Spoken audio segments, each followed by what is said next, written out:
For over 100 years, one colour meant something in the world of heavy machinery. Yellow. Caterpillar yellow, Komatsu yellow. The colour of trust on every job site from the copper mines of Chile to the highways of Southeast Asia. Komatsu built its name on precision, on machines that outlasted the men who operated them, on a reputation so strong that Japanese engineering became a synonym for reliability itself. Then the colour started to change. Walk onto almost any construction site in Africa today, or a mine in Indonesia, or a highway project in Peru, and you will see it. Red. Sany red. XCMG orange. Rows of Chinese excavators where yellow machines used to stand alone. It happened fast, and it happened quietly. No press conference, no dramatic headline, just one contract at a time, one country at a time, until the numbers made it impossible to ignore. Komatsu's profits are falling, its margins are shrinking, and the company that helped define an entire industry is now fighting for ground it once considered untouchable. This is the story of how that happened, and why it is nowhere close to finished. For most of the 20th century, the heavy machinery business ran on a simple arrangement. Caterpillar took America and much of the West. Komatsu took Japan, then expanded methodically into Asia, Australia, and eventually the rest of the world. Between them, the two companies controlled the machines that moved the Earth for nearly every major project on the planet. It was, for decades, a comfortable rivalry. Komatsu pushed Caterpillar hard enough to keep both companies sharp, but never hard enough to threaten the basic order of things. Premium pricing was accepted as the cost of reliability. Contractors paid more for a Komatsu excavator because a Komatsu excavator did not break down in the middle of a job. Mining companies built entire fleets around Komatsu's autonomous haulage systems, technology that took decades and billions of dollars to perfect. By the 2000s, Komatsu commanded roughly a tenth of the entire global construction equipment market, a market worth well over $200 billion a year, sitting just behind Caterpillar as the undisputed second king of the industry. Nobody in Tokyo or Peoria was losing sleep over competition from China. Chinese machinery had a reputation, and it was not a good one. Cheap steel, weak hydraulics, engines that failed halfway through their warranty. That comfort was about to become the single most expensive mistake in the history of the industry. In 2013, Chinese President Xi Jinping announced an infrastructure plan on a scale the modern world had never seen. The Belt and Road Initiative promised to connect more than 60 countries across Asia, Africa, Europe and the Middle East with new roads, ports, railways and power plants. On paper, it looked like a gift to the developing world. In practice, it was a delivery system for Chinese industry. The mechanism was simple and brutally effective. Sinosure, the Chinese state insurer that underwrote political risk on these projects, required that at least 60% of a project's value come from Chinese content. Chinese banks, meanwhile, were required to hold at least 70% of the financing. If a country in Africa or Central Asia wanted Chinese money to build its next highway, it had to buy Chinese equipment to build it. Over the first decade of the initiative, China signed roughly $1 trillion in infrastructure deals under this model. Komatsu and Caterpillar were never invited to bid. There was no ban, no formal exclusion, just a financing structure engineered so tightly that foreign machinery could not compete on price or terms. By 2025, construction machinery exports to Belt and Road countries accounted for more than 55% of China's total export volume in the category, a share that kept climbing every year the initiative ran. Komatsu had spent a century building a reputation. China had just built a customer base that never had to choose it in the first place. If you want to see how the world's biggest industries are quietly changing hands, subscribe now, because this is only the beginning.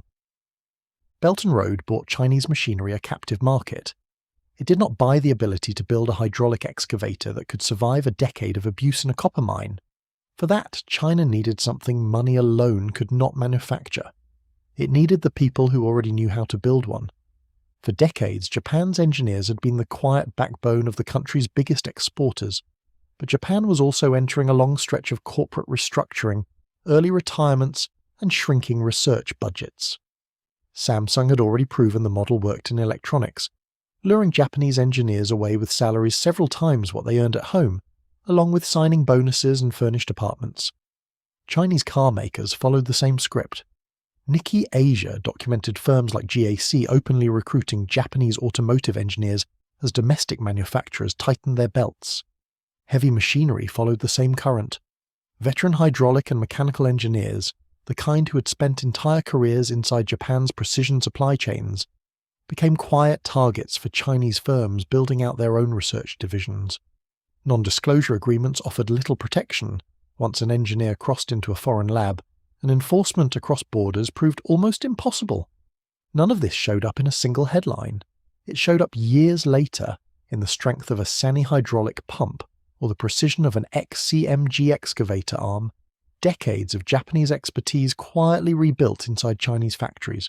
Belt and Road handled the government contracts, but most of the world's construction and mining equipment is not bought by governments. It is bought by contractors, farmers, small mining operators and fleet owners, the kind of buyers who care less about geopolitics and more about what they can afford this month. To win that market, Chinese firms turn to a weapon just as effective as state financing: debt.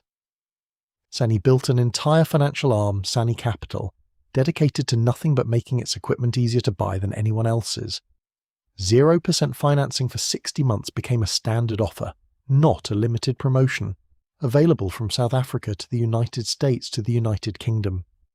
Buyers could walk away with a brand new excavator, the machine, attachments, delivery, and even a maintenance plan, all wrapped into a single payment plan with no interest attached. XCMG built financing arms of its own, expanding into more than 300 overseas distributor relationships, built specifically to make credit as frictionless as the sale itself. Komatsu could not simply match these terms. 0% financing on a premium price machine is a very different math problem than 0% financing on equipment already sold at a fraction of the cost. For a contractor in Lagos or Jakarta or Bogota with a tight budget and a deadline to hit, the decision stopped being about brand reputation. It became about which company would let them drive a machine off the lot today and start paying for it tomorrow. Debt did what marketing never could. It made the choice for them. For years, the entire Chinese pricing advantage came with an asterisk. Cheaper, yes, but not built to last. Contractors who bought Chinese machinery in the 2000s and early 2010s often got exactly what the reputation promised: hydraulic leaks within months, engines that struggled past a few thousand hours, and resale values that collapsed the moment the machine left the lot. Komatsu and Caterpillar leaned on that reputation almost as hard as they leaned on their own engineering. Then the reliability numbers started closing. Sany became the best-selling excavator brand on Earth by unit volume back in 2020, and it did not get there by selling machines that broke down. The company now spends between 5 and 7% of its annual revenue on research and development, a figure that rivals what Western manufacturers spend as a share of their own budgets. XCMG unveiled the world's first 700-ton hydraulic excavator, a machine that would have been unthinkable from a Chinese manufacturer a decade earlier. Warranty terms lengthened. Component sourcing shifted toward the same precision hydraulics that Western brands relied on. By the mid-2020s, independent fleet operators in markets like Africa and Southeast Asia were reporting duty cycles from Sany and XCMG machines that came close to matching their Japanese counterparts at a fraction of the purchase price and with financing nobody could refuse. The old joke about Chinese machinery breaking down before the warranty ran out stopped being funny. It stopped being true. If Belt and Road was the Trojan horse, the electric excavator was the ambush nobody in Tokyo saw coming until it was already inside the walls. China did not stumble into battery dominance. It built it on purpose, over more than a decade, through companies like CATL and BYD, the same firms that now supply the majority of the world's electric vehicle batteries. By 2026, those two companies alone commanded well over half of the global battery market, with CATL's share of new installations climbing past 40% worldwide. That dominance did not stay confined to passenger cars. It moved straight into heavy machinery. China now controls close to 45% of the entire Asia-Pacific zero-emission heavy machinery market, and its equipment makers are the ones putting that advantage to work. XCMG's electric excavators and Sany's battery-powered models are already in commercial use on open-pit mining sites, some of them fully autonomous, running on battery packs built at a cost point no competitor can currently match. In underground mining, electric machines cut ventilation costs by as much as 40% simply by eliminating diesel exhaust, a number that changes the entire economics of running a mine. Komatsu has hydrogen partnerships and its own automation programs in development. But on batteries, the one component that actually decides whether an electric machine works at scale, China does not just have a head start. It owns the supply chain the rest of the industry has to buy from. Walk through the numbers region by region, and the pattern becomes impossible to miss. Chinese manufacturers are not trying to beat Komatsu and Caterpillar in Germany, or the United States first. Industry analysts have been blunt about the strategy. Chinese manufacturers are targeting Southeast Asia, Brazil and Africa specifically, markets with fewer regulatory hurdles, lighter tariff exposure, and buyers who care more about upfront cost than brand heritage. The results are already visible on the ground. In Africa, Sany alone has sold more than 20 billion yuan worth of equipment since entering the continent in 2002, with over 23,000 machines now in operation, more than any other Chinese brand on the continent. Sales there climbed more than 60% in a single year, as of the most recent reporting. In Latin America, Chinese hydraulic components have become so embedded in the regional supply chain that even manufacturers assembling equipment locally now depend on them. Across Southeast Asia, used Chinese excavators have become the default entry point for smaller contractors who once would have started with a second-hand Komatsu. Komatsu still holds ground in premium mining accounts, the copper operations in Chile and Peru that depend on autonomous haulage systems built up over decades. But the mid-tier market, the bread-and-butter fleet purchases that make up the bulk of global unit sales, is bleeding out from underneath it, one region at a time. Industry forecasts are clear about where this goes next. Europe and North America are not exceptions.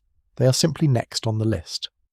Every chapter of this story eventually shows up in a single place, the balance sheet. Komatsu's fiscal year 2025 results told the story in numbers that no amount of corporate messaging could soften. Operating income fell 13.7% to 567 billion yen. The company's own forecast for the following year was worse, projecting operating income to drop another 10.5%, with net income expected to fall 15.5% to 318 billion yen. Return on equity, a core measure of how efficiently the company uses shareholder money, was forecast to slip below Komatsu's own 10% target. When the results hit the market, Komatsu's stock fell immediately. Revenue actually reached a record high that year, boosted by a weaker yen, and price increases pushed through wherever Komatsu could manage it. But record revenue paired with falling profit is its own warning sign. It means the company is working harder to make less, absorbing tariff costs, currency swings, and softening demand in North America, all while trying to hold price points that Chinese competitors have made increasingly hard to defend. Tariffs alone are expected to cost Komatsu roughly $240 million this year, with instability in the Middle East adding hundreds of millions more in lost sales and added expense. Premium pricing worked for 100 years because customers believed the premium bought something real. Every point of margin Komatsu gives up to hold its ground is proof that belief is no longer universal. None of this was ever really about excavators. Heavy machinery builds mines, and mines are how the modern economy gets its hands on the copper, lithium, cobalt, and rare earth elements that power everything from electric cars to data centers to weapons systems. Whoever controls the machines that dig those materials out of the ground holds enormous leverage over who gets to use them, and on what terms. China understood that math a decade before most Western industrials took it seriously by locking in Belt and Road contracts, undercutting on price and financing, closing the reliability gap, and now leading on electrification. Chinese manufacturers have not just built profitable companies, they have built control over the extraction layer of the global economy, the machines standing between raw resources in the ground and the finished products the rest of the world depends on. Komatsu, Caterpillar, and every Western industrial competing in this space are now negotiating from a position that gets weaker every year this trend continues. Komatsu is not going away. It still holds premium accounts, deep engineering expertise, and decades of trust in markets that value both. But the era where that trust alone guaranteed its position is over. The machinery war was never a fair fight over who builds the better excavator. It was always a fight over who controls the tools that pull the future out of the ground, and right now, that fight is not going Japan's way.